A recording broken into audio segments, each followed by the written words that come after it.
This is Susan Wilbanks with blendedinsight.com. I am a holistic and integrative healing arts practitioner, an intuitive, and an energy healer. In this podcast, I share tips, tools, and suggestions that have helped me along my path in hopes of inspiring and helping you along yours. Let's get started with today's podcast topic. Hello, bright soul. Thank you so much for joining me on another podcast. I hope this finds you well. We are well into the summer now, which is amazing. And I'm going to go right into the topic for today, and that is talking about delayed gratification. Now, what is delayed gratification? Well, it's the ability to delay an impulse for an immediate reward to receive a more favorable reward at a later time. Case in point, Jim Crush is ready for summer, and I noticed that he is really bulking up. No, I'm just kidding. I'm not using that example. I'm not using that example. Although he is bulking up, and I'm slimming down. So we're both getting ready for the summer, and I delay an impulse to say something at the gym. Okay, I'm teasing. I'm not teasing. I really do feel that way, but I'm not using that as an example for delayed gratification. Delayed gratification is not eating a piece of cake because you know that you want to lose weight. And yes, that might feel great in the moment, but you probably won't feel well after, and then it will derail your goals. And it's a trait of highly successful people. And here's what I noticed with delayed gratification. We have become so impatient with this quick fix world where everything is just get online and get it right away, or even with downloads, you buy a download, it's an automatic download, you want it right away. So if there's a snag or something, our impatience has grown in this electronic era. And so their patience and their ability to just suffer a little bit, just to go through some toughness. There's an overall collective almost weakening where people don't want to do those things. And if you want to be successful and get there, you got to train your brain for this delayed gratification. Even with your meditation practice and a spiritual practice, you do have immediate benefits, but it takes a while to train your mind to calm down and let go of those things. So a lot of people will start meditation. They can't turn off the monkey mind, so they quit. They don't stick to it long enough to get to the other side. Same is true. I know weight loss is a big thing. We're in the summer now. Same thing with fitness. You don't go to the gym once and then all of a sudden notice that your muscles are bigger or that you're slimmer or you're more toned. It takes time. So with the goal in mind that as you continue to do it, the results will come. So that and you just keep yourself going. But how do you get yourself to do it? Well, you've got to start small. And this is the other thing that I notice is unrealistic goals and then a defeated attitude when it doesn't come true. Well, it's not going to because it was unrealistic. So I used to have this thing where I was so hard on myself. So I'd make unrealistic goals. This is 20 years ago. So let's say I overate on the weekend. I'm just using that for an example because it's one that most people can relate to. I would then maybe fast for a day, which is ridiculous. It's not sustainable. So then there would be a binge after. So the way to train your brain is small goals that you meet and you celebrate those goals. So it could be as simple as maybe it's shopping that's an issue. Now the Amazon era is an issue because you can just quickly add things to your cart. And I've even run into this. I get packages. I don't remember what I ordered. And I'm like, oh yeah, well, here's one of the things that I set up for myself is if I see something and I put it in my cart, wait 24 hours and then go back and see if you still really want it. This is part of delayed gratification. It's training your brain to wait, to think things through, to process, and to have some patience. Gratitude is a big thing. When you make your small goals, celebrate yourself. So maybe you're trying to exercise.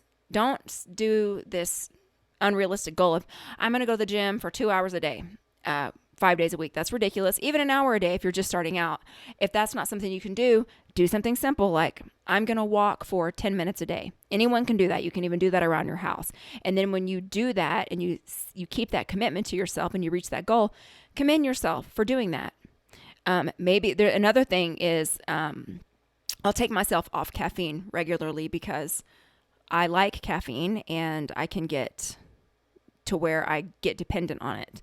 And so I don't have very many vices, but that can be one of them for me. So instead of having coffee right when I wake up, I'll tell myself you can't have that for an hour, like wait a little bit. And I will set that goal. I'll meet that goal. I'll celebrate myself for that goal. And also reminding yourself of your goals. So that's why I mentioned in several podcasts back is one of the things that I like to do is write down my goals in the present tense every day. And I've slacked off here lately, but I'm getting back to it. So I write it down every single day in the morning, what my goals are in the present tense. So it can be, I am in a loving relationship. That's one of the things that you can write. I know a lot of people are trying to manifest that right now. I weigh this amount of pounds, which I don't have that goal anymore, but years ago I did, and I would write it down every day because it's putting it into your subconscious. It's reminding you of what your focus is on. So you can even do that for career. You can do it for health. You can do it for your finances. It can be resisting the urge to scroll through social media or giving yourself limits. I don't know why I'm slurring my words today or not pronouncing them correctly.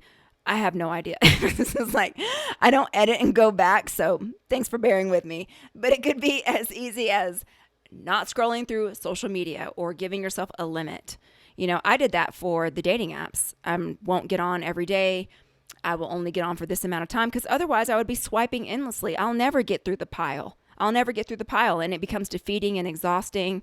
And I don't want to have 100 conversations at once. And I don't want to match with so many people because I can't keep up with that. And then what I'll do is I'll just get off and shut down because I'm exhausted. So it's knowing yourself, knowing where you can make incremental improvements and how you can push yourself to the next level and get better. Because that's honestly all we're all trying to do is get better. And really, that's all I wanted to offer. So I wanted to go into a healing. And with this healing, I'm just going to clean your will center and your solar plexus so that you can let go of all the emotions of the past regarding this, let go of current emotions you're holding, because we're usually our worst critic, we're hardest on ourselves, and we can get defeated. And then clean your will center so that you can be clear about what it is that you're wanting to achieve and then have the will and the discipline to get there. So you can uncross your arms and legs and focus on your breathing. I will turn the healing on.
Okay, and so it is. You can come back into your body.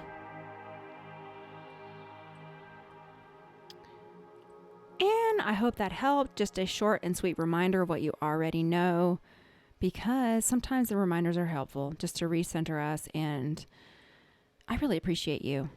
I thank you for being here. Thank you all for your beautiful donations. You're so generous, and I really, really appreciate you and your feedback. You guys are so good to me, and I really, really appreciate it. And I want to wish you a beautiful week. Take care.